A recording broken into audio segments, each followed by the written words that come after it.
Coming at you from the AO Studios, it's the Fade Route with D and Z. Here are your hosts, D and Z.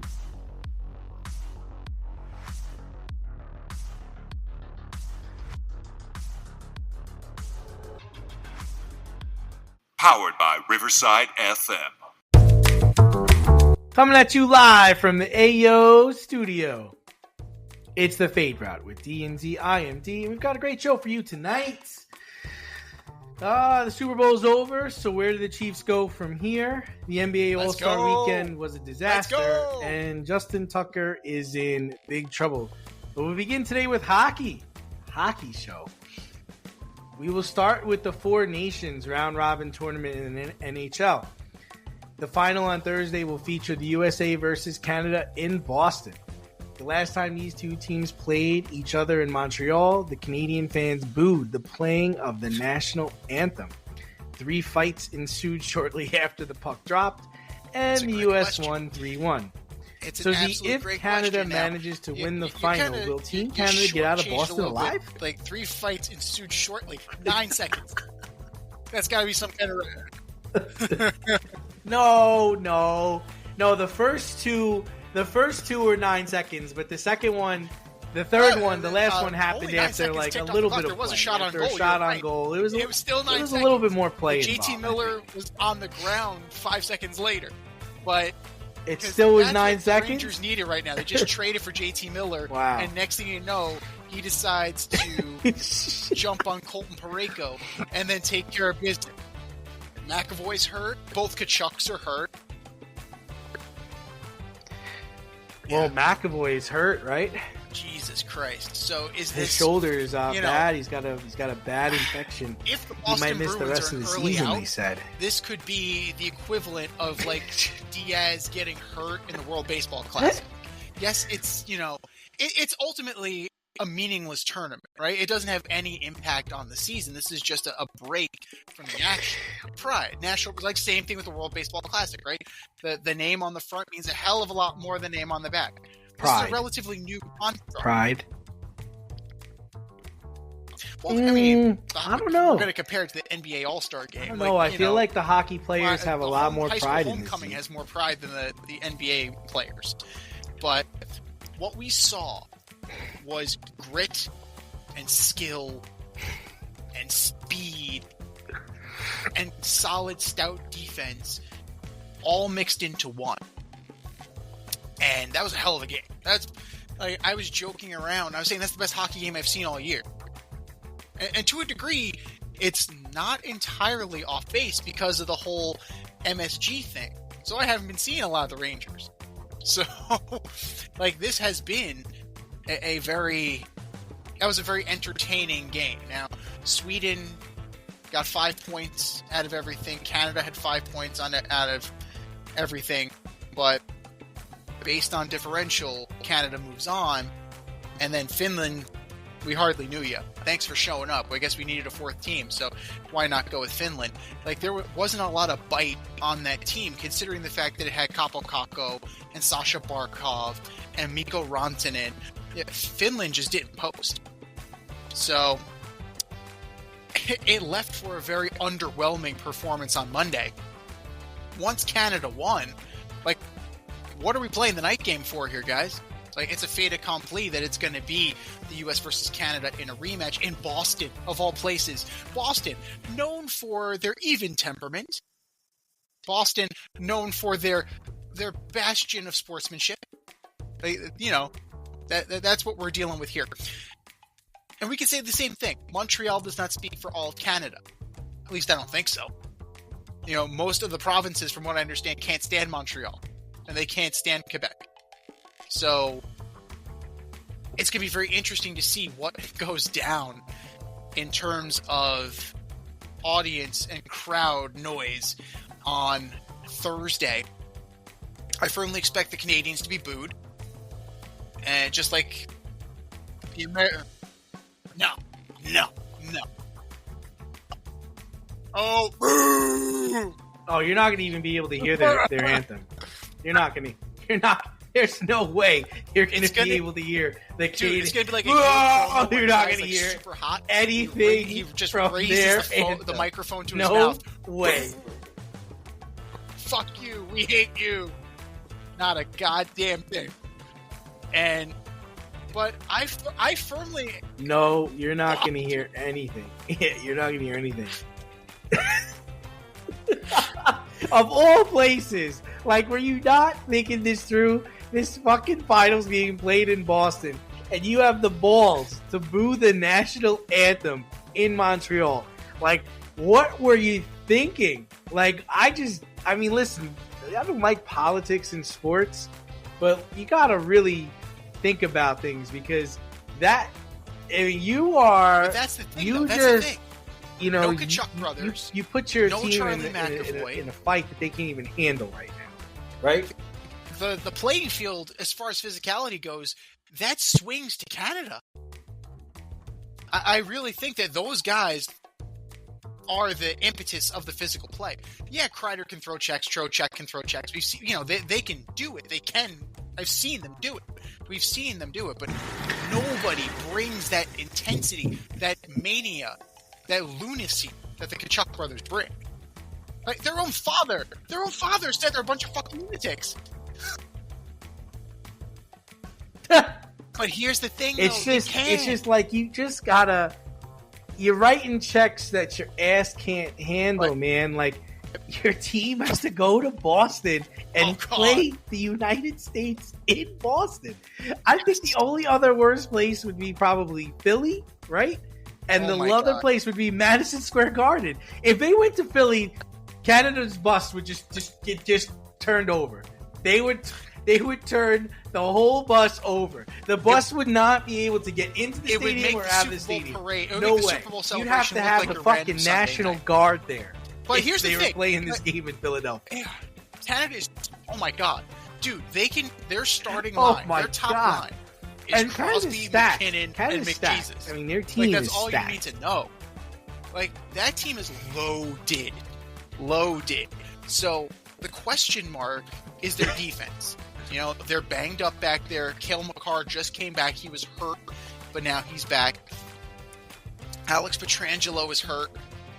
I think he's out for the tournament. I don't think Pietrangelo is going to play in the finale. It's the defense that's suspect, and Jordan Binnington. Like, Jordan Binnington, he is decent on most days. Decent's not going to win them a thing. He's got to be legit. He's got to be the guy that won the cup for the Blues in 2019. He's got to be at that level, because I guarantee you this. After what happened in Montreal, on home ice now in the United States of fucking America, it could be any barn. It could be any barn in America. Like, it's going to be loud. It's going to be super aggressive. And if Jordan Binnington is not right, they better have the backup ready to go, because it's going to be a freaking slaughter if they're not right. That being said, I think Canada can weather the storm. I think they could do it because they have that caliber of player, and because they're captained by Sidney F. Crosby, a guy that's won multiple gold medals. He's won Stanley Cups. He's a winner. As much as I don't like him, he's a winner. Yeah, and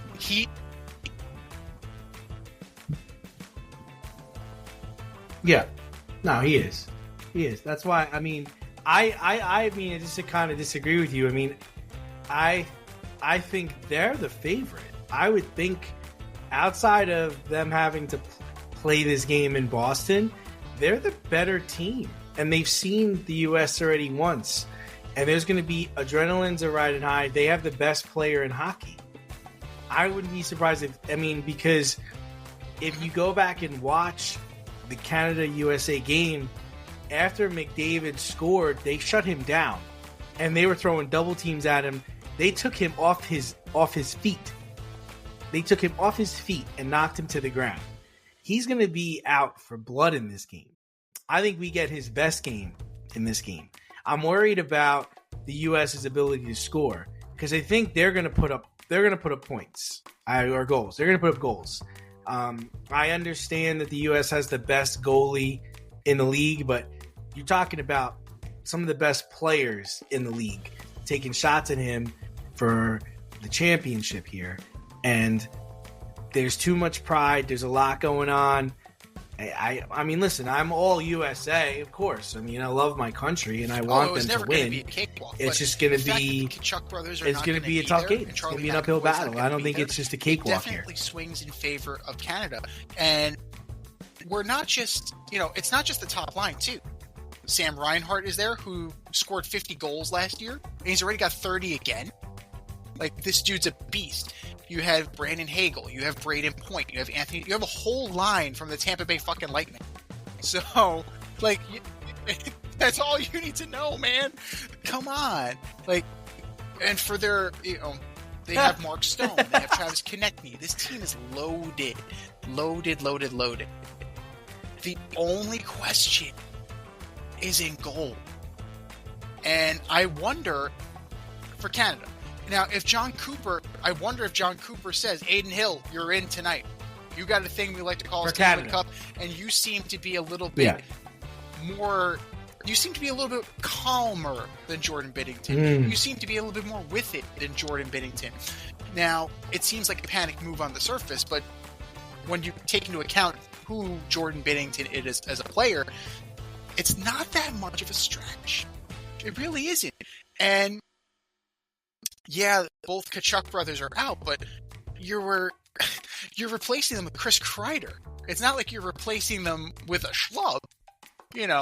Chris Kreider, 2 seasons ago, scored 50 goals? So this is going to be one for the ages, man.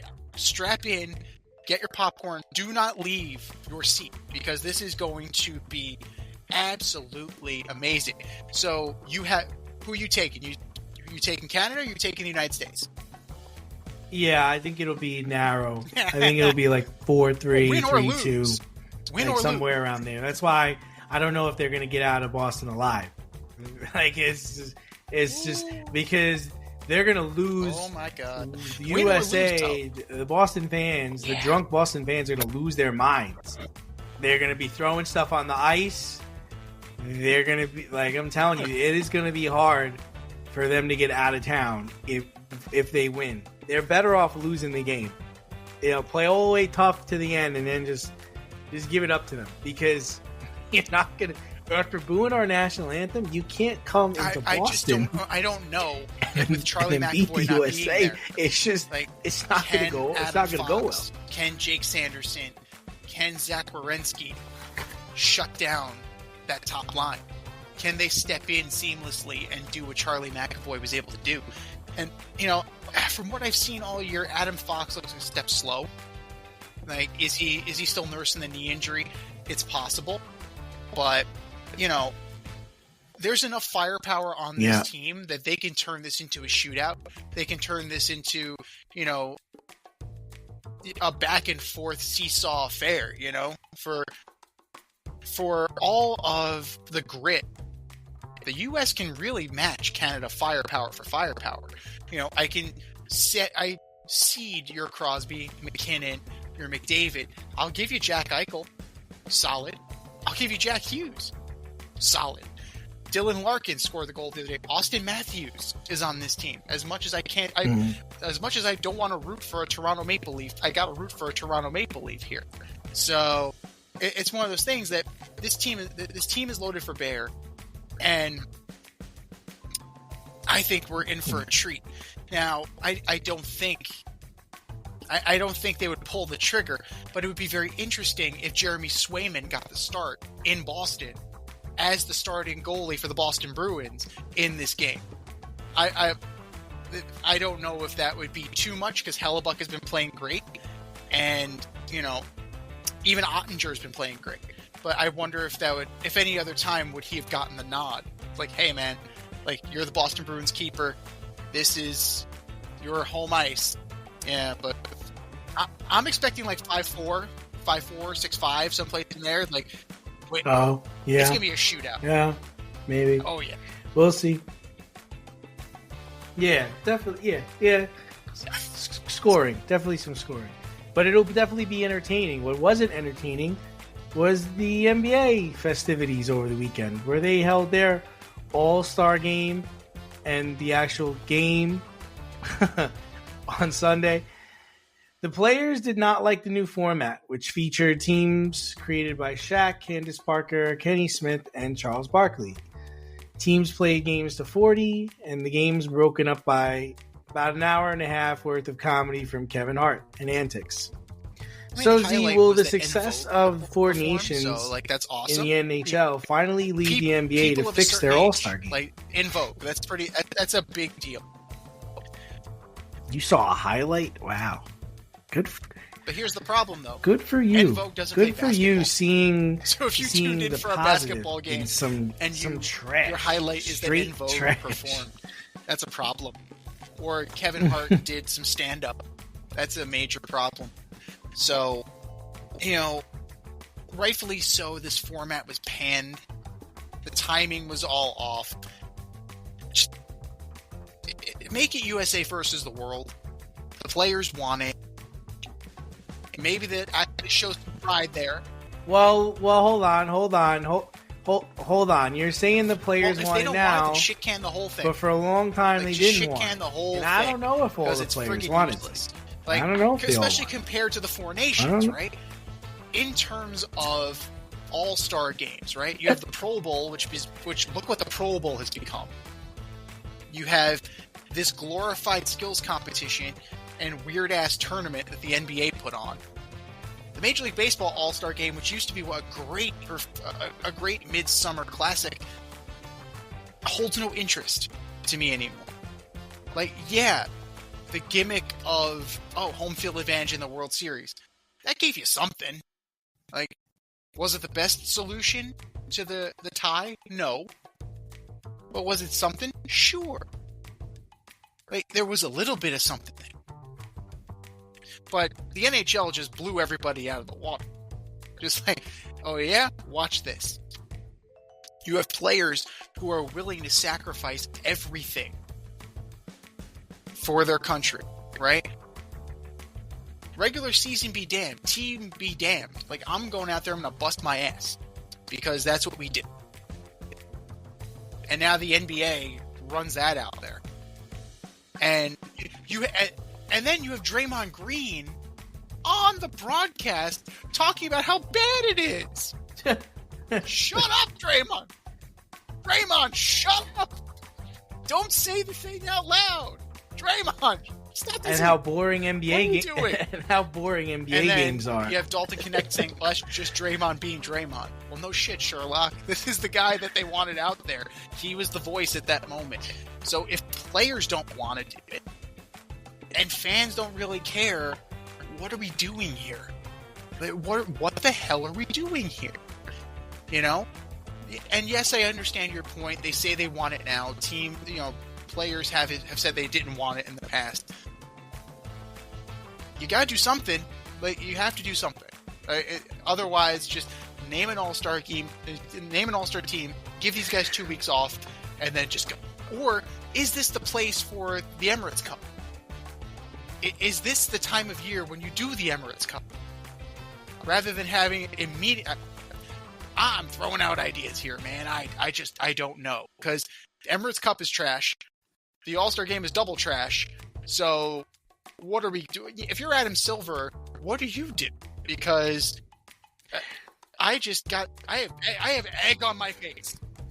Well, the first thing I do is I don't let one of the biggest or one of the best players in my league 10 minutes before the All-Star game tell me he's not playing in the All-Star game. That's bad. That's the one thing I don't let happen. You want to talk about looking like you got egg on your face? How about that?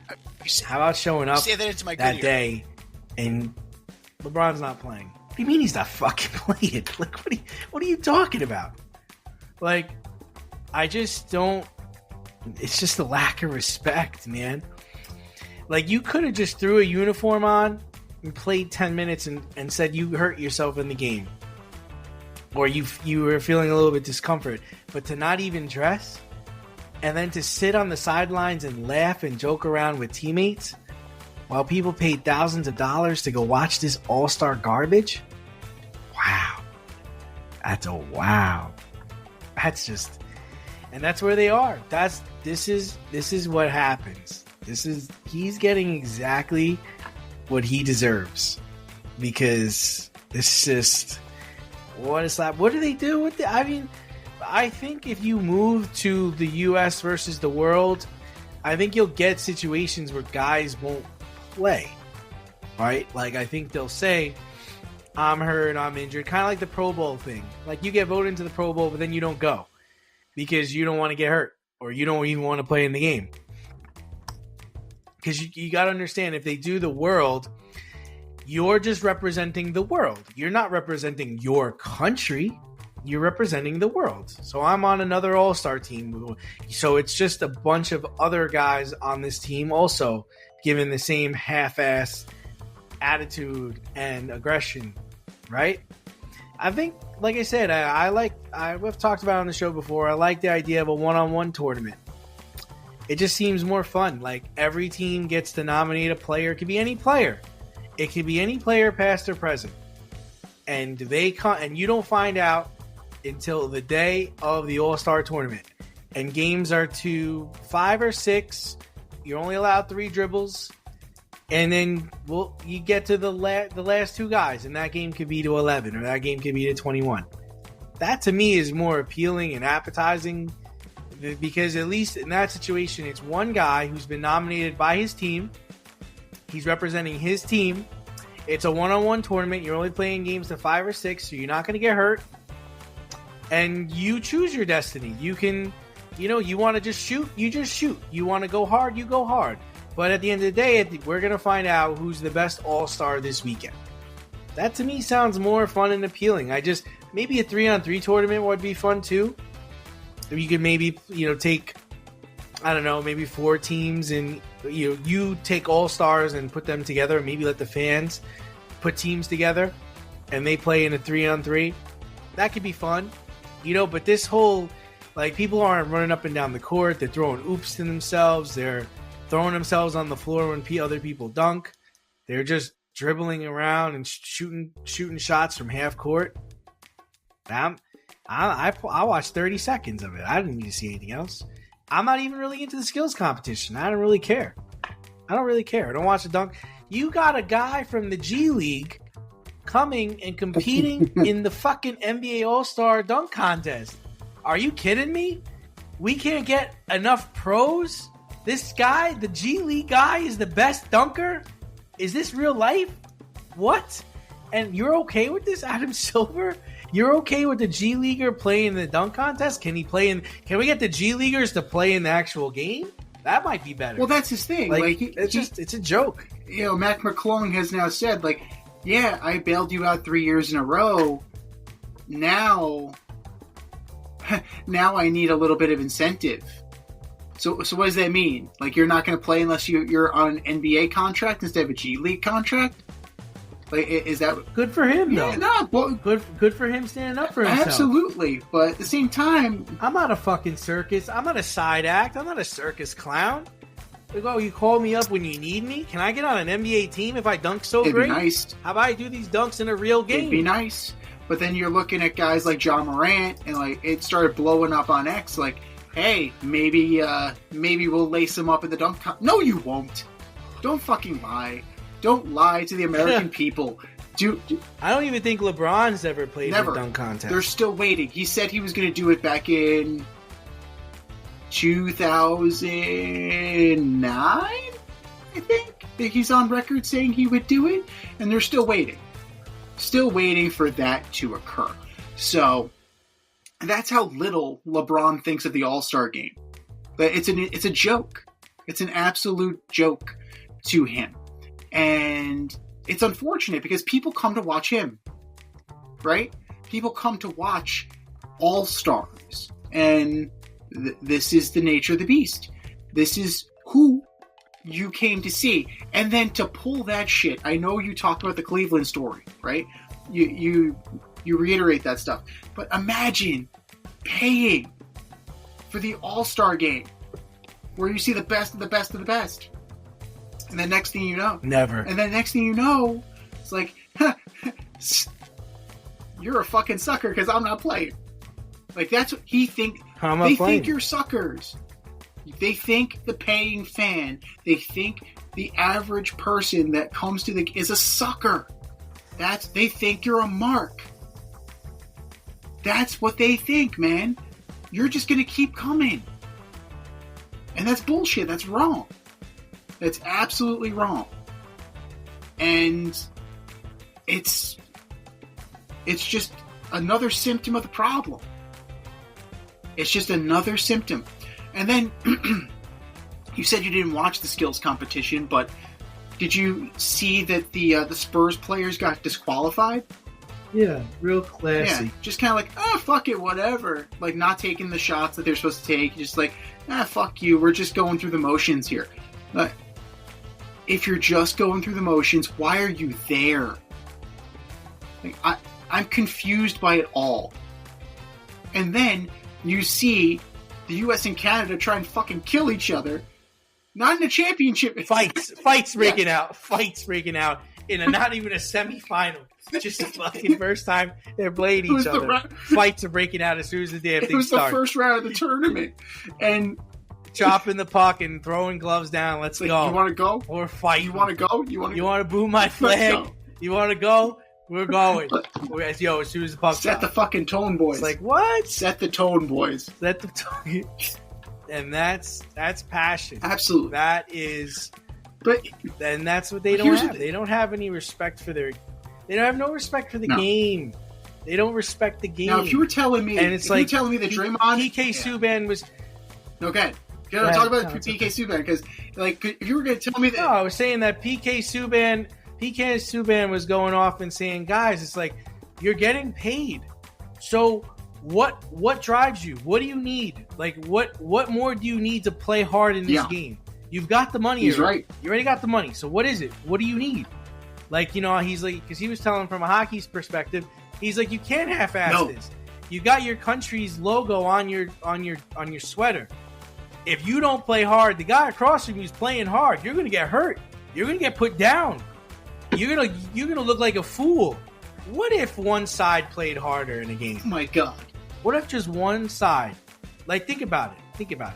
If in the All-Star game, one side decided to seriously play and embarrass the other side, what would happen then? How would that end? Would that be the turning point? The fights would be at the end. Would that be the day that someone's like, the fights would be at the end. Because it's the usual bullshit. Oh, they showed me up. But, well, if you actually played hard, they wouldn't show you up. Like, that's my argument. And like I was saying before, it's just like, could you imagine if it was at the tip and it was a pre-discussed scrap between Draymond and Chris Paul? Like, something like that. Okay, now you have my attention. It's like, you want to go? You want to go? Okay, let's go. Like, that's part of it. These guys aren't hungry. No. They've completely devalued the regular season. Completely. They better be careful. Hockey might pass them. I'd watch a hockey game over an NBA game. I'll tell you that right now. I can tell you this much. Everybody's going to be tuning into that Thursday game. Absolutely. Everybody's going to be tuning. There's nobody that's not a hockey fan that is not going to watch Thursday's. Oh, no. I am strapped in, man. I am ready to go. But it's... Yeah, the NBA needs to be careful, because it's not so much about them getting passed by hockey. They got to be concerned about a freaking lockout. Like, the way things are going, you can't tell me that there's peace here. Like, at some point, the owners have to be pissed about what the hell's happening. Right. I felt the same way. I was like, at what point do the owners say, "Hey, Adam, what the fuck is going on in this league?" Right. Like, he answers to them. And at some point, they have to be looking at the hockey product. They got to be looking at the All-Star game. They got to be looking at, are we falling behind here? Like, I wonder what those conversations are like. Does he? I don't know. I would think he has to answer to that. No, but what are they happy about? Are they happy about betting? I don't know. But does he really answer to the owners? Because it sounds like he kowtows to the players. Like, LeBron doesn't want to play 2 hours before the All-Star. Sure, you got it. Absolutely, Mr. James. Do you want your water room temperature, or do you want ice in it? Do you want still or sparkling? Like that, he's a friggin', we like to trash, like, Gary Bettman. No, Adam Silver's the fucking dirt worst, man. And Don Garber is right there behind him with MLS. But it wouldn't surprise me if MLS passes them. MLS does something interesting. They take their team, they take their All-Star team, and they play the Liga MX in. So, like, they play an interesting format. In years past, they've actually brought over a European team, and the MLS team promptly gets their ass kicked. But they try something different. And it wouldn't surprise me, man, especially with Messi. Like, Messi's here, Suarez is here, Olivier Giroud is here. Like, you have big-name players who have come to this league. It wouldn't surprise me if they pass the NBA. Because, say what you will, they play hard. Like, that, and they have a global market, much like the NBA does. But, yeah, you can't compare. For all you grill masters, green thumbers, DIY aficionados, and home repair heroes in the Richmond, Virginia area, if you're looking for personal service quality products and a convenient shopping experience, then look no farther than Thacker Ace Hardware in Colonial Heights. Owner Don Rackley and his team of local experts have everything you need to tackle every project around the house. I'm talking Benjamin Moore paint, Milwaukee and Craftsman power tools, plumbing, electric, hardware, the works. For you green thumbers, their nursery department is top notch, and I wouldn't be me if I didn't mention the grills. They have Weber, Blackstone, Big Green Egg, Traeger. I want one of everything. Give them a call today at 804-766-4223 and see how they can assist you. Or swing by 27 Dunlop Village in Colonial Heights. That's Thacker Ace Hardware, 804-766-4223, or swing by 27 Dunlop Village in Colonial Heights. Thacker Ace is the place with the helpful hardware folks. Well, one sport that is past the NBA, circled around them 3 times, is the NFL. Yeah. Now, the Super Bowl was over a week ago, but the Chiefs are trying to figure out their next move. Some people feel they are in cap hell, and others feel like they're a few players away from returning to the Super Bowl. So, Z, what camp are you in? Well, we have to couple this news with the fact that the league is increasing the salary cap by $22 million this year. So, whereas they had $3.2 million in cap space, now with that extra infusion of cash, you're looking at around $25 million. So they're not as worse for wear as they appear to be. So now they got about $25 million to play with, thanks to the new infusion of salary cap. But it's still not great. You think about the players that they would consider moving on from and who are free agents, they're going to have to do a hell of a job in the draft. Like, they're going to have to hit on everybody to replace the guys. And you still don't know if Travis Kelce's going to retire or not. So they got to be smart with who they want to prioritize. They need to be smart about who they're going to keep. They got to fix the offensive line. That's first and foremost. If they can generate an extra pass rush to complement Chris Jones, that would be great. Wideouts, I don't think they're going to necessarily be able to upgrade. They have a pretty decent group now, and some of them are, for the most part, it's inexpensive. But running back is going to be an issue. Right? Who is going to get that? And you and I have been discussing this back and forth. Like, Pacheco is eh. Like, Kareem Hunt's a free agent. Would you re-up Kareem Hunt? Edwards-Helaire didn't do the job. But I think, especially now that they have that extra cash, they can go after a guy like Ronnie Stanley. And I think that would benefit them. Stud left tackle, protects the blind side of Patrick Mahomes, also hurts the Ravens, so kind of diminishes one of your rivals. So I think that could be an interesting move depending on what Ronnie Stanley's looking for. It's going to be hard, but it's not unlikely that they're going to be able to compete next year. They just have to prioritize the right things. They're not going to be so far removed. You make it sound like it's so easy. You make it sound like it's so easy to prioritize the right things. I mean, when you look at it, I mean, other teams are coming, all right? Other teams are hot on their heels. You know, we've kind of talked about this before. You know, I understand that you're saying, oh, you know, they need to go focus on the line and get a running back. I mean, they did focus on the line. They've drafted a left tackle the last 2 years. It hasn't worked out. As far as running backs concerned, they drafted Clyde Edwards-Helaire. He didn't work out. Because he got hurt. Pacheco got hurt. They both got hurt. They went and got Kareem. They went and got Kareem Hunt. I mean, shit happens, man. Like Hollywood Brown, did he look good? I mean, that motherfucker's a prime cut bait, man. He might get cut. I mean, he doesn't have it. DeAndre Hopkins is gone. You know, we were talking about, like you said, we were talking about this during the week. There's just certain guys that you can't bring back, right?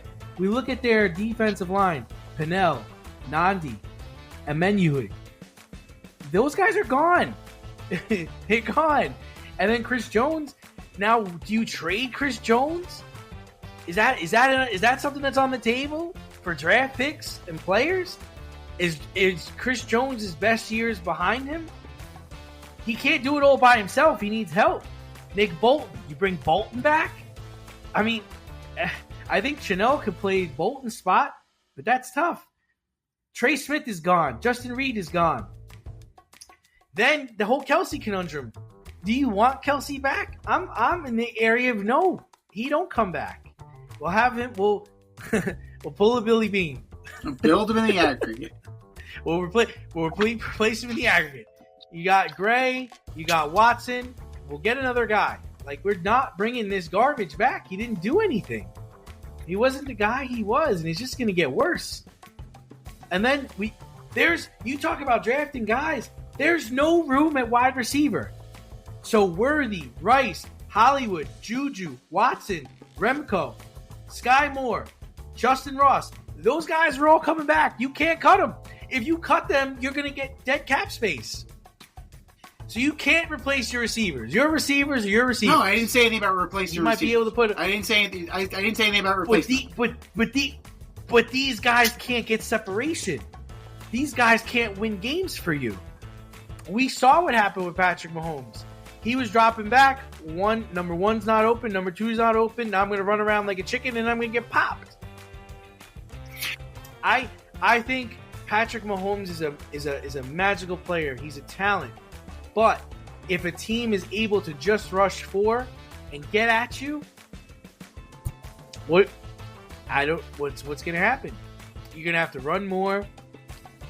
We saw the worst of Patrick Mahomes. This might have been his worst year as a pro this last year. This is probably one of either the worst or the second worst Super Bowl he played in.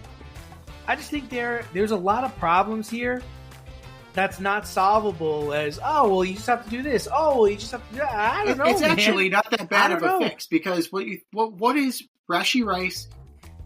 You have Sky Moore, and you have Xavier Worthy. Their game is built on speed. So, yes, Worthy's more of a downfield threat, but you lose Moore and you lose Rice, you lose that unpredictability. You lost it. Nobody could match them in terms of athletic ability. Now, can they integrate them into the offense so where you have the jet sweep, where you have them in the backfield? You couple them with like a Raheem Mostert. I know he's not the sexiest name out there, but Raheem Mostert is a solid veteran presence who can run the ball. Like, if you get these guys and you integrate them back into the offense, I don't think they're going to be that bad. What are you offering Raheem Mostert coming off of one of his best years in Miami? What are you offering Raheem? What are you offering Raheem to get him to come play for Kansas City? So it's a 1-year deal because he's over 30. Yeah. And here's the thing. Raheem Mostert, you were on the San Francisco 49ers, were you not? He could go back there. They ain't going back. They're not going anywhere. That's a team that's not going anywhere. This team, the Kansas City Chiefs, have been in 3 consecutive Super Bowls. and 1-2. We want you, sir. And you don't think that well's running dry? You think they're just going to keep making Super Bowls? I think that they're still. If you're Raheem Mostert and the Chiefs offer you a 1-year deal, you're going to run to your agent and sign that? I have an opportunity. Come on. Let me finish my thought. I have an opportunity to actually get into the playoffs, unlike in Miami, like where I'm not doing dick. And if it falls below 40 degrees, my fucking coach forgets how to coach. So it's quite possible. Like, do I have an opportunity here to make the playoffs and be with a contender, or am I going to chase money? I'm gonna sign with a team that I'm gonna get an opportunity to be in the playoffs. Like, that's the thing. What's it about? You've been in the league for about 10 years. Like, what is it really about at this point? What don't you have? You don't have a ring. And I think that is the determining factor for some veterans. Like, some of these guys, they're going to want their shot at the big time. And I think that a guy like Raheem Mostert would understand that his door is closing. So get what you can get at this point. And if a team like the Saints come, if the team like the Chiefs come and they want you, shit, that's worth something. Now, I'm not going to go with the Giants if I'm Raheem Mostert. There's no future there. I'm not going to go back up Breece Hall with the Jets. Like, I'm not going to go, I'm not going to go with the Cleveland Browns. You're our number one back. Oh, great. I'm the starting running back for the Cleveland Browns. Isn't that wonderful? No. You have you've already capped your ceiling there. I'm gonna go 3-14, and we're gonna be in the top of the draft again. Or they're gonna trade me, or they're gonna cut me. So, if I'm a guy like Raheem Mostert, or a guy that we haven't even thought about yet, because I'm sure there are plenty of players who are going to be on the chopping block. It's just a matter of time. Well, yeah, I mean, we have the free agent list. I mean the Conner. post June 1st cuts, the guys we don't know about yet. Like the guys that, are still under contract who we're still thinking about. Yeah, we're going to have the Najee Harrises, we're going to have the Aaron Joneses, but there's going to be that guy where it's just like, he got cut? Really? Okay. So you talk about building guys in the aggregate, right? That's where you get to build them. You get the cast-offs of these other teams who still have a little bit of playing left, who still have a little bit of pride, and they are going to lift the boat of your team. Like, that's the guy. Don't go star hunting all the time. Yeah, I mean, Ronnie Stanley, yes, you need a stud left tackle. You pay that motherfucker. You pay. And he's a stud. You pay him. You absolutely pay. Ronnie Stanley's a stud. Ronnie Stanley is an absolute stud. And he hurts the Ravens. So it's like a double win. Right? Yeah, I got my guy, and it hurts Lamar. So it's one of those things that they can do it. They just, prioritizing is easy. They have their targets. They know. You're also assuming that they don't. You're assuming the Ravens don't franchise him, and you're assuming the Ravens don't re-sign him. Well, as of right now, he's a free agent. He's listed as a free agent. So you're starting there. I would start. You're starting. He's my number one left tackle. He's the number one guy. So out of building the offensive line, out of getting a running back, and out of addressing the defensive line and the linebacker issue, your first thought is, I'm going to go get 30-year-old Ronnie Stanley. I am protecting 30-year-old Patrick Mahomes. Okay. So, all right. Hey, man. There's no wrong answers here. There are no wrong answers. Well, there is a wrong answer based on this. You don't prioritize running back here because you can get production. Like Saquon's not out there, and even so, like Saquon behind the line that you currently have wasn't going to be Saquon. The reason why Saquon was Saquon because he was running behind those 5 horses. So. Yeah, Aaron Jones could be good.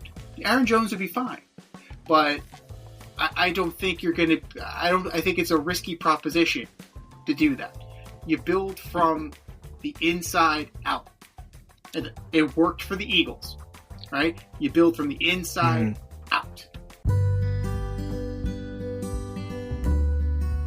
Avoid messy accidents. Get better stopping power with your brake pads. Callahan brake pads. You never know when you'll be driving in the road and there will be a truck tire that you need to avoid and save your family. Callahan Auto. We really care about what's under your hood. There are going to be a lot of guys that are trying to prove who they can be and take charge of their team. So, having said that, what players have the most to prove next season? You're going to like this one because I'm starting with Sam Darnold. My guy! Your guy. He's got to prove that it wasn't just 1 year under KOC. He's got to do it again. And not just do it again, he's got to do it better. So, and that being said, like, Sam Darnold had a hell of a year last year, but he's got to prove it wasn't a fluke. You know, I was watching Jordan Palmer give some feedback about Sam Darnold, and he really tried to turn it. He's a guy that really worked with Sam and helped develop Sam, and he was trying to say that pretty much like those last two games were not all Sam's fault. He's saying that, he was seeing his first read wasn't there, and as he was going to his second read, he was getting pressure, getting popped. Yeah. That might be true. He also did have some poor reads and had some poor plays. But I think I agree with you. I think he's one of those guys that, but it all depends on where he goes too, right, Z? Yeah. I mean, if he stays with Minnesota, he doesn't really have a lot to prove. But if they decide to let him go, then he's got a lot to prove. Would you agree or disagree with that? If Kevin O'Connell makes it an open competition, if they keep him with J.J. McCarthy and they make it an open competition in camp and J.J. beats him out, that speaks volumes. Now, that opens the door to a trade as well, because you'll have Sam Darnold on the contract and you could possibly move him. And I'm sure there will be plenty of teams who would be interested if Sam Darnold wants out. Another player that it's going to be a lot of quarterbacks. I'm prefacing that there are a lot of quarterbacks who have a lot to prove in this league. Daniel Jones, is he actually an NFL quarterback? I say no, but he's going to get the opportunity to prove it. Trevor Lawrence, was he worth the number 1 overall pick? Signs point to no, because he's barely better than Daniel Jones, statistically. Crazy. It's unbelievable. It's crazy. Those numbers are identical. It's unbelievable. Aaron Rodgers, all signs point to him playing this year. Who is Aaron Rodgers now? Is he the guy who seemingly tanked the Jets organization, or does he have a little bit of gas left in the tank? Can he play ball? So I'm watching those and I'm seeing what it could be. And a guy like Saquon Barkley, yes, he was an MVP candidate this year, but is he going to be able to get close? Now, it's highly unlikely that he's going to be able to reach 2K again in back-to-back seasons. But can he get close? Can he seemingly replicate what he did this year for the Eagles? Can he stay as healthy as he did? That's what, you're waiting for the other shoe to drop, right? This year was a perfect confluence of events for the Eagles. Can they, as a unit, put everything back together again? They got some from A.J. Brown. Now, A.J. Brown is likely to be traded because he's a malcontent, right? You got exceptional line play. You got Jalen Hurts. Jalen Hurts was fantastic. Can you expect all these guys to perform like they did again under a new offensive coordinator? This is what, Jalen Hurts' 5th offensive coordinator, 4th offensive coordinator? Something like that, which is absurd. And even a guy like Brock Purdy, he's got a lot to prove. Is he actually a good quarterback? But when you take away his weapons, he's just merely an average quarterback. Can Brock Purdy take the next step? Can he deliver when he doesn't have Ayuk, when he doesn't have Debo, when he doesn't have Kittle? That's a lot of proving for me. But like that's what I'm looking at. I'm looking at a lot of like quote unquote stars in this league. Like we like to throw around the alleged superstar. These alleged superstars, I want to know if they are actually who we believe them to be, or if they're just mediocre players that we have paid very well and gassed up. I'm intrigued by those concepts. Yeah, I mean, for me, I wrote down a list of 4 names. One of the guys that I think has a lot to prove is Justin Herbert. Yeah. I mean, agree. He's on the verge of being like Daniel Jones and Daniel Jones and Trevor Lawrence. And yeah. Trevor Lawrence. He's close to being that. I mean, it's just like, dude, you got no playoff wins. Your touchdown interception ratio is awful in the playoffs. You can't beat Patrick Mahomes, who's in your own division. It's like, at what point are we just like, dude, you're not that good. You're not as good as we thought you were. And it's interesting because when he first came out, I was trying to get a signed ball by Justin Herbert, and it was just as much money as a Patrick Mahomes ball. I was like, that's wild. Patrick Mahomes has 3 Super Bowls. Why is Justin Herbert's ball over $600? And finally, it's starting to drop, but it's only dropped to $400. So it's like, why? Why is it still so high? What the fuck has this guy done? How do we evaluate talent here? I wonder what Jalen Hurts' ball is going for. If Justin Herbert's ball is fucking $480. People are just getting around. Just getting around to the fact that Jalen Hurts is a good quarterback, though. Like, they anointed Justin Herbert coming out of Oregon. Second guy I put down on my list is Trevor Lawrence. Now, he's been actually in discussions about a trade.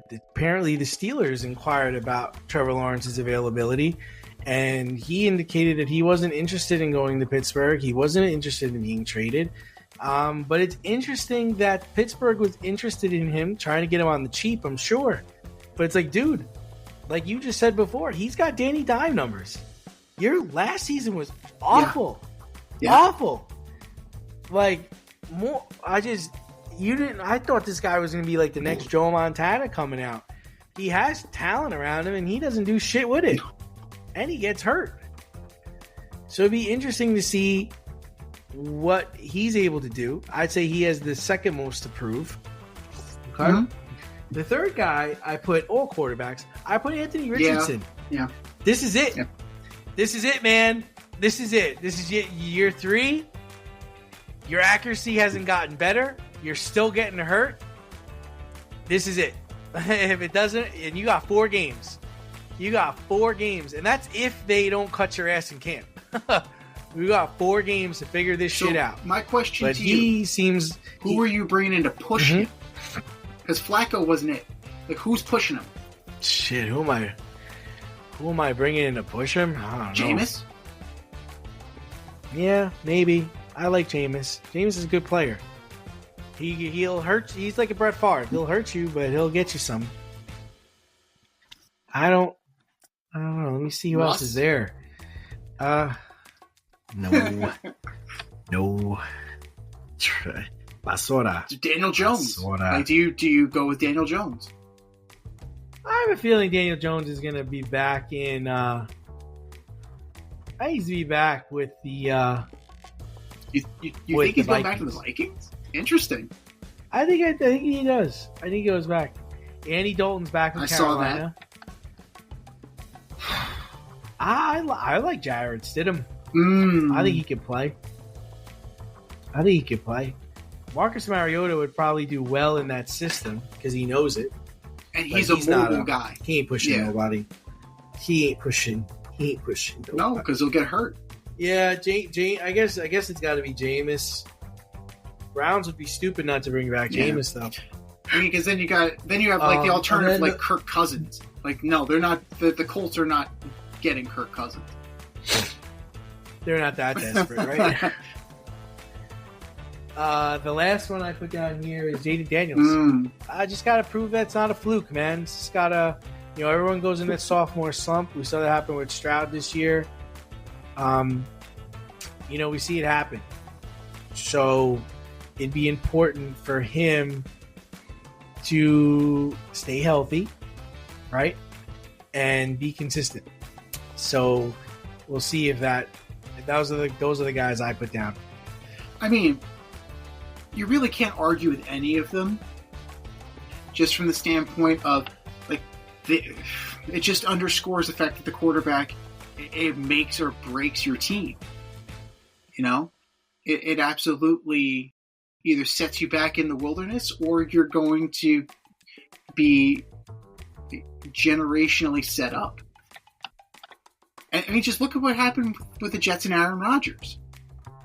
They're now looking for their quarterback again. They went from allegedly a quarterback away to trading Zach Wilson, and now they're in the wilderness again. They're linked to Justin Fields because Justin Fields and Garrett Wilson played at Ohio State together. That's what's going on here? Really? Okay. If that's what we're going to do, then that's what we're going to do. But another person I'm interested in seeing who's not a quarterback is T. Higgins. They franchised him, but is he going to get traded? Now, his mom went out on X. I believe the tweet was "selfish bastards" when they franchised T. Higgins again. So it's interesting that you would say that because you make good money under the franchise tag. Well, for wideouts, yeah. And they can still negotiate. They still can negotiate a long-term deal. They can still get a deal done. Completely. But it does kind of ruin. Well, it extends, I should say. It doesn't ruin his ability to earn because you can still negotiate a long-term deal, or you can ask to be traded, and then the team that acquires you can negotiate a deal with. So it doesn't. You're not totally wrecked by being franchised. Ask Kirk Cousins. How many times was it? 3 times he was franchised by the commies. So it just builds up your value, but you gotta live up to that. You gotta be able to play at that level to where it's like, oh yeah, okay, you've earned the raise. You're at that level. So T. Higgins is definitely somebody that I'm watching who is not a quarterback. And I gotta say, I'm intrigued by the Travis Kelce thing. It's what is he? Is he going to play? Is he not going to play? Shit or get off the pot? Brett Favre could hold up a franchise, you can't. Because you know what? You got 2 other tight ends who were just as talented, who had a better year than you did. But he's got to prove something. He's got to prove that this year was an aberration. A lot of guys on the Chiefs, going back to what we were talking about before, they got to prove that this year was an aberration. But that's the beauty of sports, man. They can just turn around and make a couple of changes, whether it's in their workout, whether it's in their diet. They can change their agent. There are lots of things that they can do on the periphery, and it can impact their situation on the field. But ultimately, it's up to the athlete to prove that they're worth it or they're not. And I think we put together a pretty good list of guys who are on the bubble here. And some of these guys, their bubble may in fact burst. Step outside of your safe area and make a statement without saying much with FCK Clout Lifestyle Apparel. Embrace the colorful chaos and stay emotionally regulated in their graphic tees, hoodies, snapbacks, accessories, and more. Go to fckclout.com today and check out current season and past season merchandise for men and women. Get it while you can. That's fckclout.com. Check them out today. fckclout.com.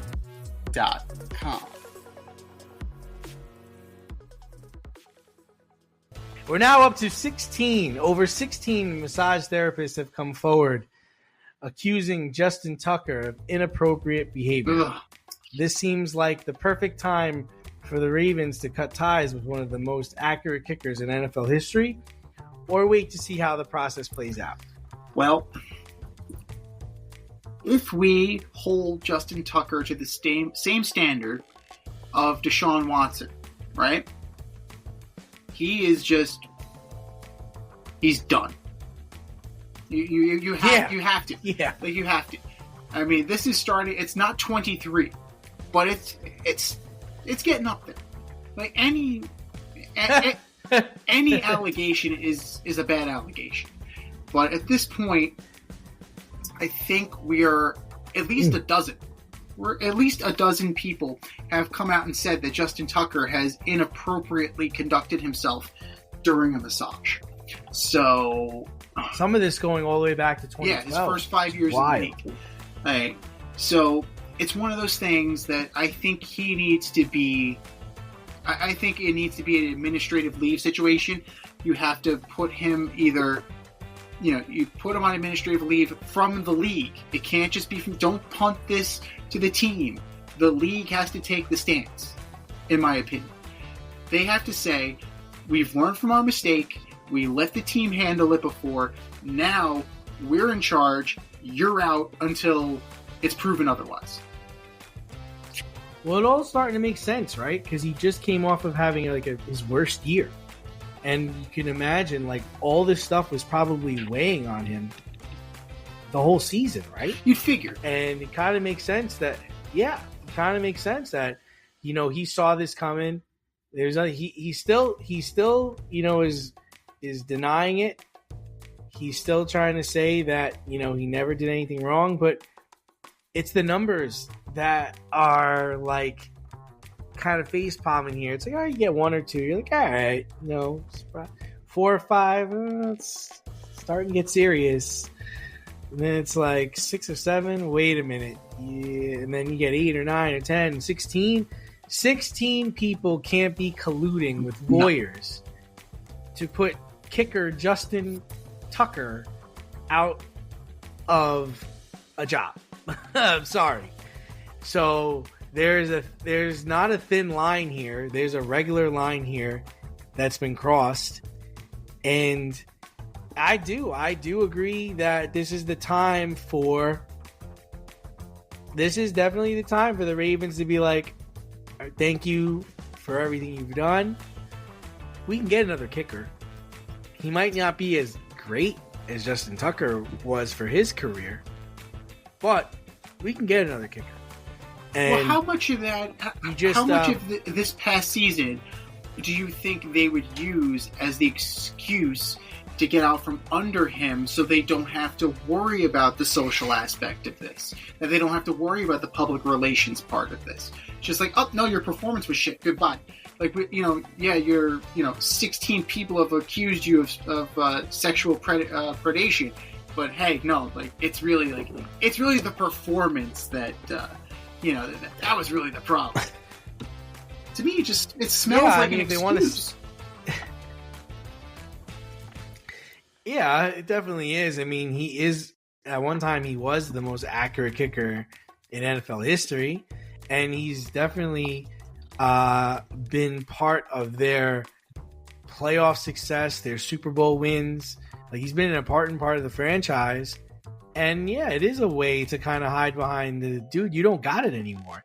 They can't go into next season with him as their kicker. Not only with all this stuff swirling around, but just his play. So yeah, I think it's perfectly acceptable to just blame it on the play, and I wouldn't even back it up with what's going on. So listen, especially as soon as I wouldn't even wait for it. As soon as the new league year starts, Justin, you gotta go. Jack's office will call you with the paperwork. That's really how it is. I mean, there's nothing more here. 16 is just too many. It's just too many. And at what point does Roger Goodell step in here and say, pending an investigation, you're done? At what point? At what point? He's got to step in. What's the magic number? Soon, next week. Like, what was the magic number? The magic number was 5. The magic number was 1, dude. 5. Like, come on now. People go around saying stupid shit. You can't go with 1.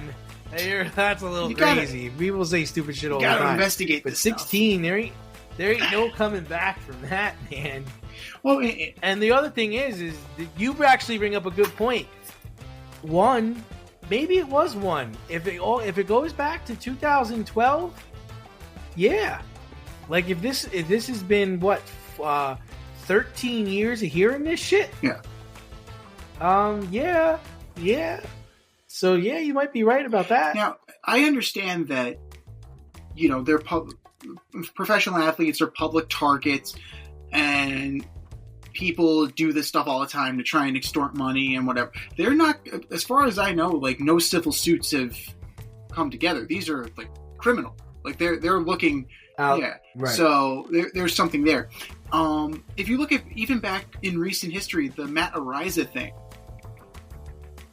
I think he's a chief now. But for a while there, he was persona non grata in the league, man. He went from...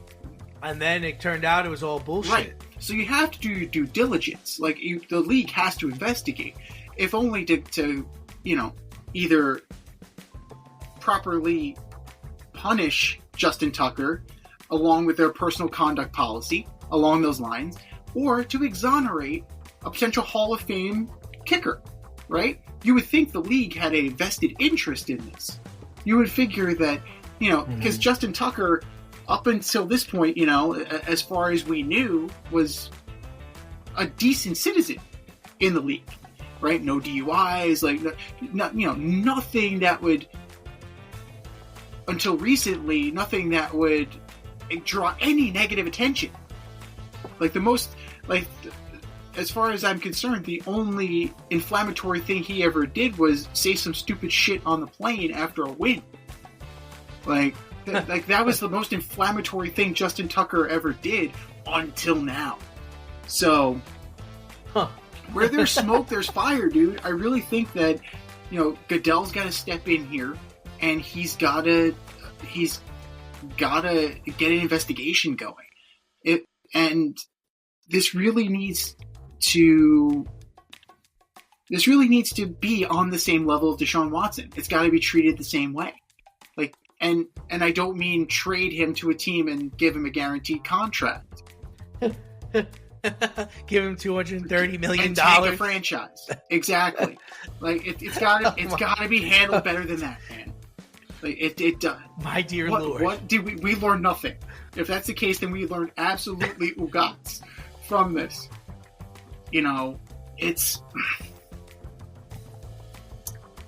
We're at a crossroads here of acceptable player behavior, what is willingly ignored or brushed under the carpet by teams, and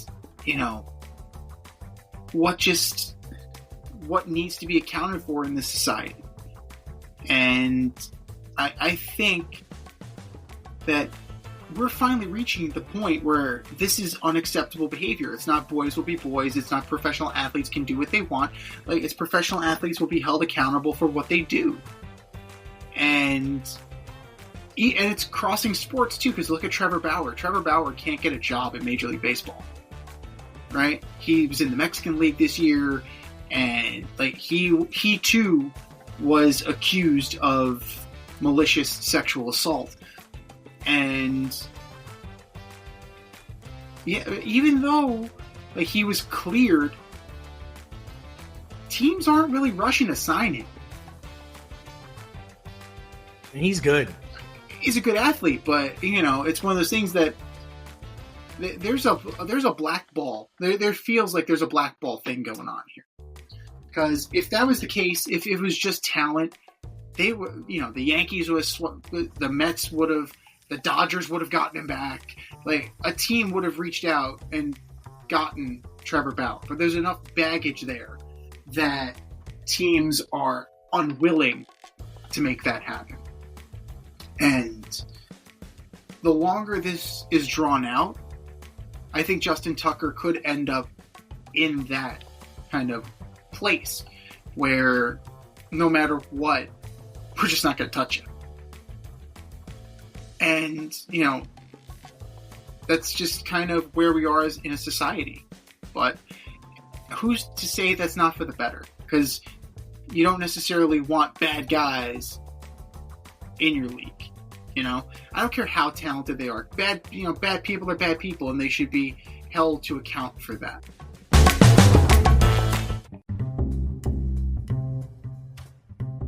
Is your hair thinning or is your hairline receding? Scalp micropigmentation will fill in the areas where your hair is missing by creating a short buzz cut look. Micropigmentation is a non-invasive procedure that will create the illusion of hair follicles for 7 to 10 years. For people with alopecia, this could be a permanent fix. For people with scars on their scalp, this is a great way to camouflage a scar. Don't lose confidence or feel like you need to wear a hat wherever you go.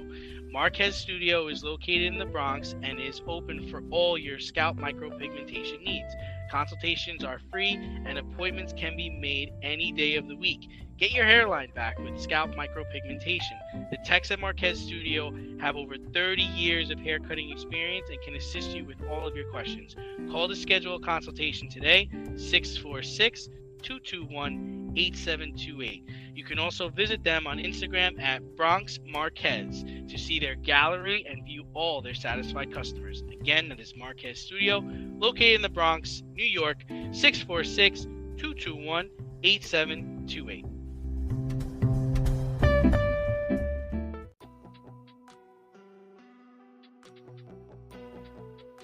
Fair or foul? Judging the more messed up stories of the week.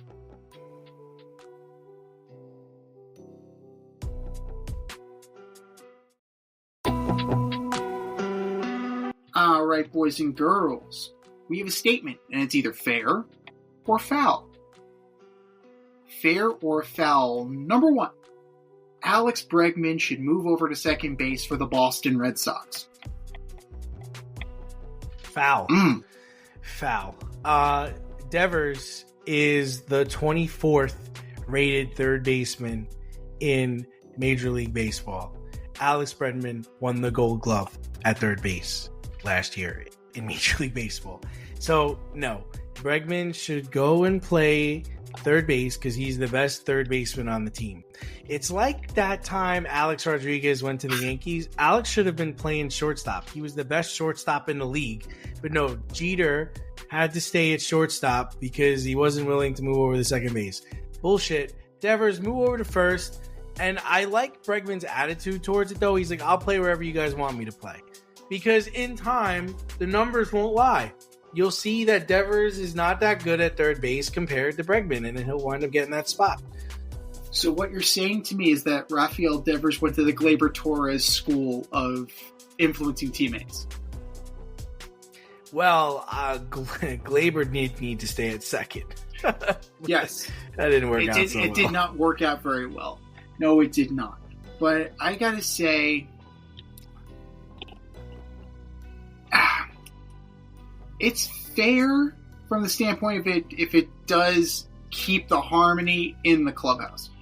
But Alex Cora did a good job of ruining that yesterday. When they asked him about it, he said, yeah, another guy who used to be here said that. And he's in St. Louis now. So... That's so awesome. Good kudos for him. to Alex Cora for keeping it 100. You kept it real, my friend. But absolutely, Alex Bregman should make the offer. Extend the olive branch. Because you look like the good guy here.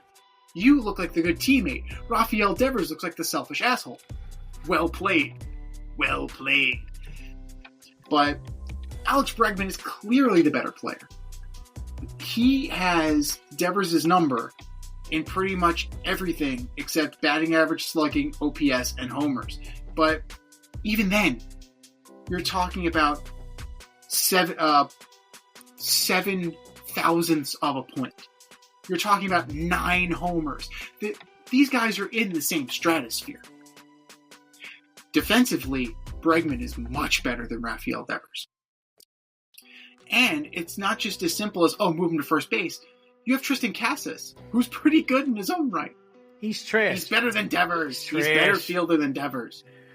Tristan Cassis is going to be better for them this year. Oh yeah, he's better fielder. He ain't a better hitter though. But Bregman can hit just as good as Devers can hit. But they're building something here. You put the three of those in there. You put those three together. They're banking on Trevor Story. Can we stop banking on Trevor Story if you're the Boston Red Sox? Like, that guy's still in the league? Their potential double play combination is any of these three guys. Trevor Story, Vaughn Grissom, and Alex Bregman.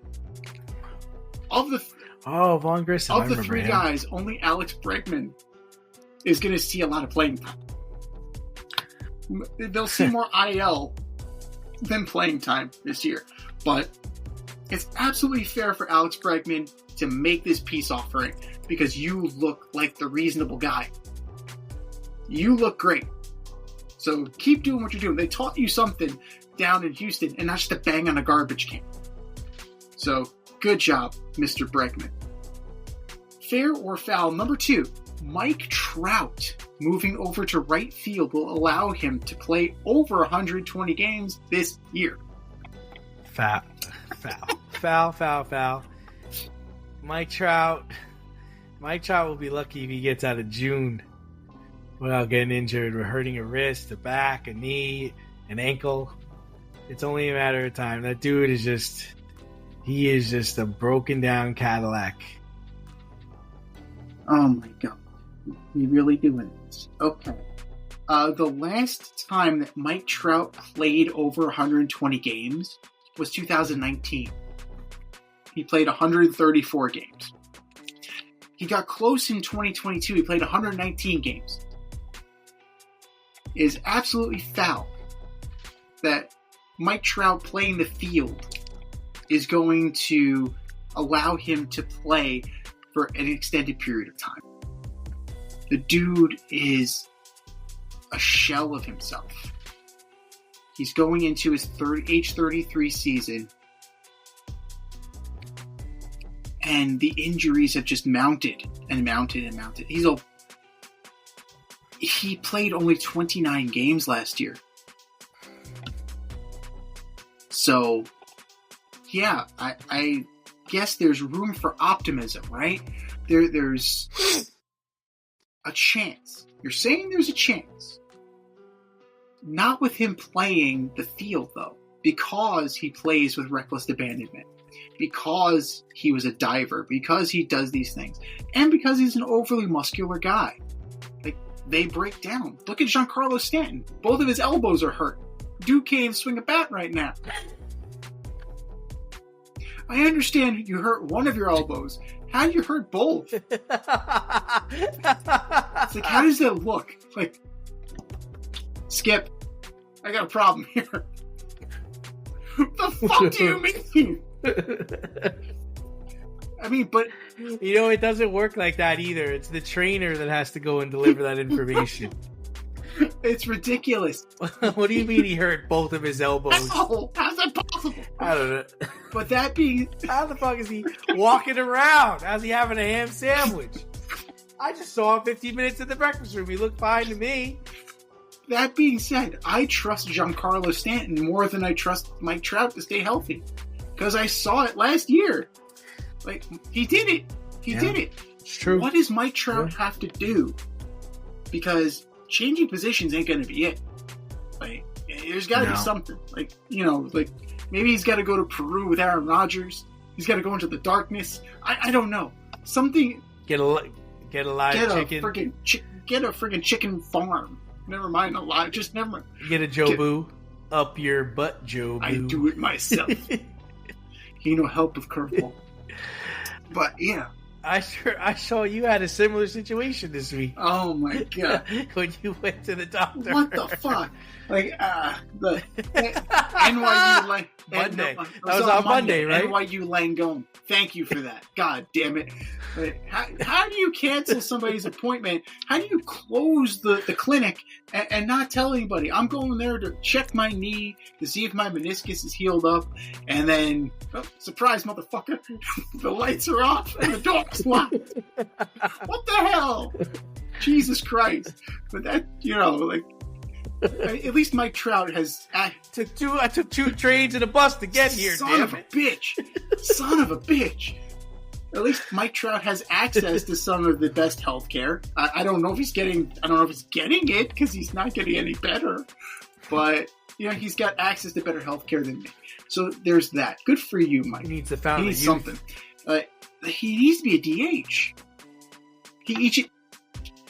But I don't even know if that'll help. He needs to go. He needs to go to Philadelphia. That's what he needs. Yeah, he should. He just needs to change his scenery. It's just not working out, man. Dude, if you put Trout and Harper on the same team and they don't win the World Series, that would be insane. Trout, Harper, Realmuto, Schwarber, Turner, Schwarber, Castellanos. Yeah. They're gonna have 6-7 runs a game. That lineup could compete with the Dodgers. They can't pitch though. Outside of Wheeler, it's you only need two guys. Diamondbacks proves you only need two guys. And they just need to be on at the right time. No. You don't just need two guys. That's where the fallacy is. You need two Hall of Famers. You need Schilling and Johnson. It's fuck. The Braves had 4 guys and they couldn't do it. So it's got to be the right guys. Yeah, but they weren't. It's got to be the right guys. The Dodgers allegedly have 6 of them, and they got Snell. It's an embarrassment of riches. So, but you're right. If Trout waved his magic wand and went to Philly, that lineup would play. But that would require him to actually step on the field. Oh, this is a good one. Fair or foul? Speaking of stepping on the field, the Anthony Rendon era is over in Los Angeles.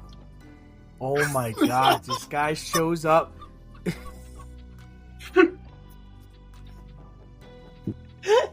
You talk about John Carlos Stanton's elbows. This guy shows up to camp. This dude, they discover he needs a hip surgery. What? What? You just got here.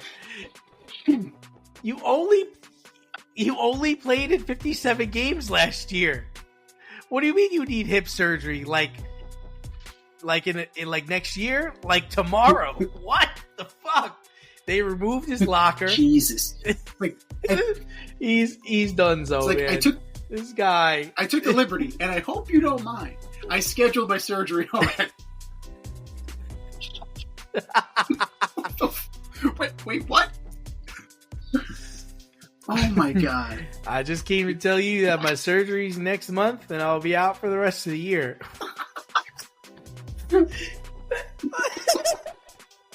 Oh my God. And Mike Trout's shame. Such a shame. All right, now I'm throwing this out there. You tell me if you think this is accurate. Anthony Rendon is the Hassan Reddick of Major League Baseball. Fuck, I don't want to be here. I'm coming here to tell you that I don't want to be here. Anthony, what did you do all winter, man? I just hung around, went by the pool. My hip was bothering me a little bit, but I didn't really pay attention to it. The trainer says I need to get surgery, so we scheduled that right away. What the fuck do you mean? Oh my gosh. Coming off of batting .218 last year. Oh my God. Dude, he, in his 5 seasons as an Angel, do you know how many home runs he hit? In 5 years. 22. You were close. Dude, oh my God, that's insane. In 5 years, he had 20. Meanwhile, the year before he got there with the Nationals, he had 34, 30, right? He had 34. Now, his nickname was Tony Two Bags. In 5 years, he hit 50 doubles. The year before he signed with that last year with the Nationals, he hit 44. So you're telling me that he'll, oh my God, he hit 50 doubles in 5 years. It's 10 a year. It's ridiculous. And I don't want to hear about, yes, the COVID season, whatever.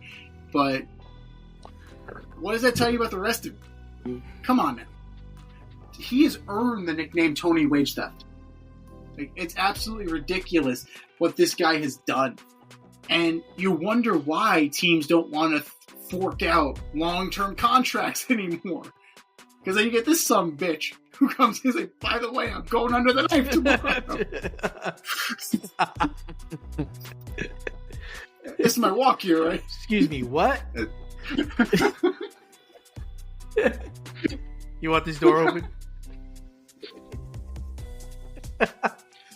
What? Oh my gosh, that conversation must have been great. When we said we were going to cut you, we didn't mean that. We didn't mean actually. Jesus Christ. Man. That has to be... I'm hard-pressed to think of a contract that is worse than Anthony Rendon's based on the performance. Like, Carl Pavano's up there. But... Oh, yeah, that was awesome. Jacoby Ellsbury. Jacoby Ellsbury was bad. Carl Crawford to the Red Sox wasn't that great. Oh, yeah. But I think they did better than Anthony Rendon did. And, they also didn't go into the stands or threaten to go into the stands and fight somebody. So you called me a bitch. So you're saying I'm a bitch. You're saying I'm a bitch. So... Oh, man. It's too good. It's just too good. This shit writes itself, man. Oh, my God. It's absolutely... Wild Thing, you make my butt sting. I detest you. Had enough of that maniac out there. You're all garbage. You don't know how to fight. I'll show you a fight. You wussy. I'll show you how to fight. Back up the truck. Back it up. So what you're telling me is Anthony Rendon isn't welcome at Angels Old-Timers Day anytime soon.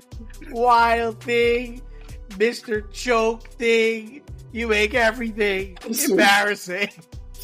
Oh my God. Absolutely atrocious. Absolutely atrocious. Anthony's like, I'm just going to go home. I'm going to throw some ice on my hip. I mean, all this walking around today has really got me sore. He also said that baseball isn't a priority for him. So, like, this should not be... This shouldn't be anything out of the blue. Like, we knew this. Here's my walk here, right? Oh, It's a wrap. Are we done yet? Looking forward to hitting free agency. I can't. Oh my God. Any team that takes him on, you're a bunch of fucking clowns. Like, no. Like, he's got to be done. Like, there's no way in hell a team in good conscience would say, this is the guy. How old is he? He'll be 30. Oh, he's 34. Oh, yeah, he's done. It's over. It's over. But is there a team dumb enough to say, we can fix him? No. I don't think he wants to be fixed. Shit. I think he's we need good. a veteran presence in our clubhouse. He got his ring. I know just the guy. I didn't sell Parkman out. I got you a third baseman. Not those Chapman? Not those Giants. Not exactly. Oh my God. He's got to be done. Completely foul. Like, you absolutely ruined the concept of free agency for many people after you. You've set the bar so low that it's absolutely irrevocable. You tanked your career for what? I hope you enjoyed the money. And I know. I can't believe it either. I can't believe they let Anthony... I can't believe his key card still works. Like, they should have Jamal Adams' his ass. Like, Skip, I got a problem here. But, God. But the Angels will just go sign another high-priced free agent. It's what they're going to do. So, this is what baseball has come to, and hopefully the Angels have learned their lesson. But realistically, I don't think they have.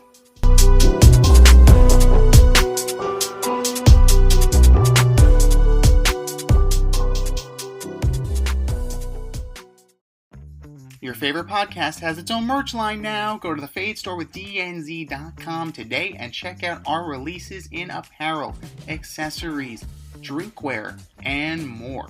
Ever wanted an Alleged Superstar t-shirt? We got those. You want some yoga pants? We got those too. And we're not done yet. We have a lot of exciting collaborations and new products on the way.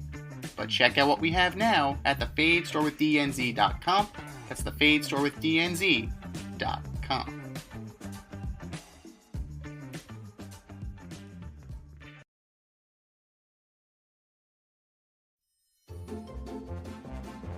Who's the best of the worst this week in sports? The Fade Store presents the Alleged Superstar of the Week Award.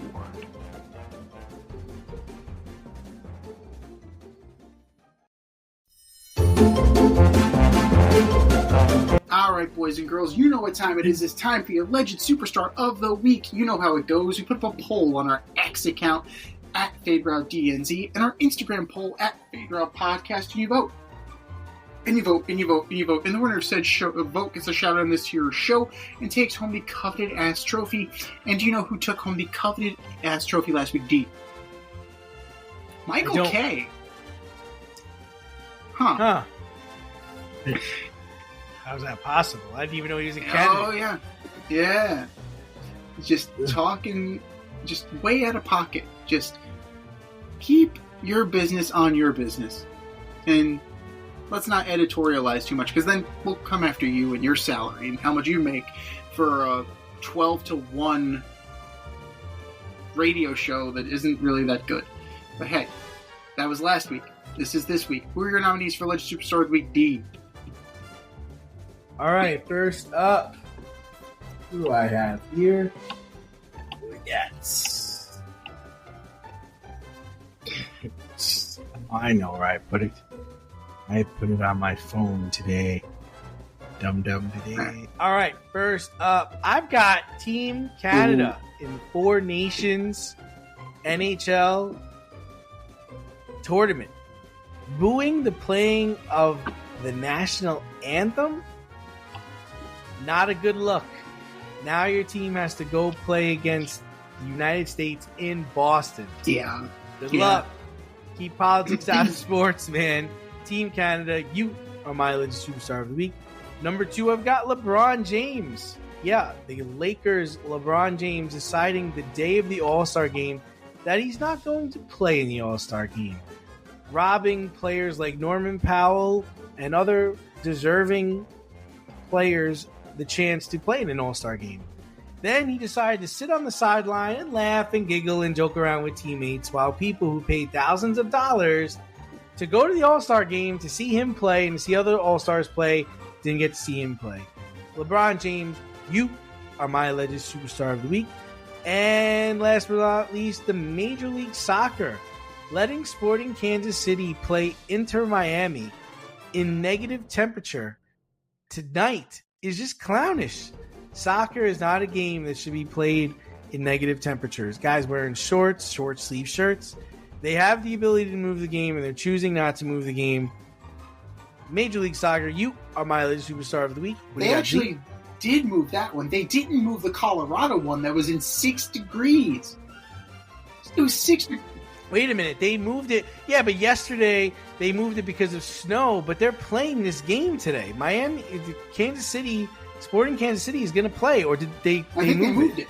So, it's absolutely ridiculous that it underscores the bigger problem is that because it was messy, okay, we'll move it. But Tuesday night, Colorado is playing LAFC in Colorado in a snowstorm and 6 degrees outside. Oh no, they're playing, Z. They're playing. Inter Miami is playing Sporting Kansas City right now. Jesus. But it's 0-1. And it looks like Messi had a goal. I'm shocked. I'm shocked that I'm absolutely shocked that happened. Well, yeah. If you're not Lionel Messi, you're not going to get preferential treatment. You're going to go out there, you're going to play in the freezing cold. You're going to have to drink chicken broth and hot chocolate to warm up, and maybe, just maybe. Is this the opening game? This is like the opening game of the season too, right? CONCACAF. So this one actually doesn't count towards MLS. So it's one of those things that, you know. But it's an MLS it's game, two though, MLS right? teams, but it's a CONCACAF game. So it's a different, yeah. Oh, so really, CONCACAF is the alleged superstar of the week. But it's beyond fucked. MLS deserves their own. They deserve to be trolled for their own reasons. Like 6 degrees.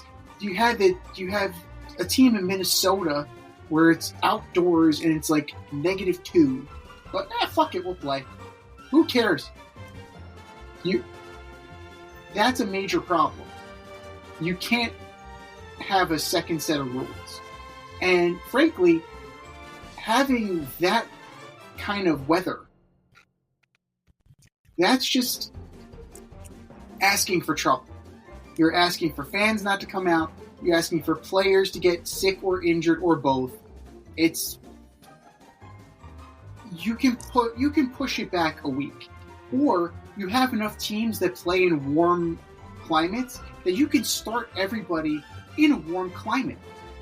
You have Houston, you have Dallas, you have Austin, you have the new San Diego team, you have 2 teams in Miami, you have 2 teams in Florida, rather. You have Atlanta, Carolina. Yeah, I'm in South Carolina. It's 50-something degrees during the day. It's 30-something degrees at night. Last time I checked, 30-something degrees is still better than 6. You could have had Colorado and LA play in LA. You have 2 teams in LA. This could easily be fixed, but they're a bunch of morons in the front office of the MLS. They were going to be on mine, but I'm glad that you took them. I'm going to start with Rafael Devers. Dude, you're not better than Alex Bregman. He's a better third baseman than you. Just cede the position. Don't dig in and say, I'm not a second baseman. I'm a third baseman. That's my position. Your own coach didn't even back you. Your own manager didn't even back you. So, do the honorable thing and offer the position to Alex Bregman. Rafael Devers, you are my alleged superstar of the week. Number 2. Forgot about this one. Marcus Stroman. I will take petulant children for 200, Alex. Coming into camp. Oh. I'm not a reliever. I'm a starter. What numbers indicate that you're a good starter, Marcus? No. Sorry. Haven't been for a while. Met fans can attest to that. The Blue Jay fans can attest to that. The Yankee fans can attest to that. Do the right thing. Either go in the bullpen or shut up and win your job. Because talking, it's only going to get you into hotter water. Marcus Stroman, you are my alleged superstar of the week. And number 3, Rob Manfred. Coming out saying he doesn't have a problem with what the Dodgers are doing. He has a problem with the system. Huh? Motherfucker, you're the commissioner. It's your system. You set this up. So, which one is it? Is it the system you created? Or is it the fact that the Dodgers are taking advantage of the system you created? I'm confused. What the hell? Rob Manfred, it's almost low-hanging fruit. I feel guilty about putting him on again. It's like the 20th time that Rob Manfred's been up for alleged superstar of the week, but fuck it, it's entertaining. Rob Manfred, you are my alleged superstar of the week. I think we've said our piece. Go to our X account at FadeRouteDNZ. Go to our Instagram poll at FadeRoutePodcast and vote, and vote, and vote, and vote. And for our nominees. You're better than that. Just do better. Just do better. This has been the Fade Route with DNZ. Thanks for tuning in tonight. Catch our podcast on Wednesday nights on Spotify, iTunes, iHeartRadio, or wherever you listen to your podcast. So until next time, stay fade, everyone. Time for us to run the go route. We'll talk to you next week.